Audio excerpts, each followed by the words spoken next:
Ito po guys na makita natin yung the first Kalibo overpass at ito bago lang natin ito nakita guys, no, dahil last year wala pa ito nung pag 2025. So ito okay naman, no, yung pagkagawa at least parang develop na talaga yung Kalibo Aklan, no? So subukan natin mamaya kung dito yung magdadaan yung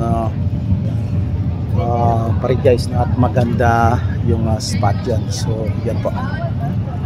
So balikan natin guys yung pinanggalingan natin. Ayan po, doon yung galing yung manggaling yung parada, no? At marami nang nag-aabang dito para sa parada ng opening salvo ng Ati-Atian 2026. So marami na tayong nakasalubong ng mga ati-ati tribes guys, na modern at saka yung iba na para sa mga big tribes yan. Ayun.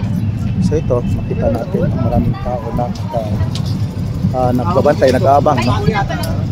Yan po. So super gustong manood yan guys, no? Okay, kaya tayo doon guys sa overpass. Bukan natin, no, kung pwede tayo doon.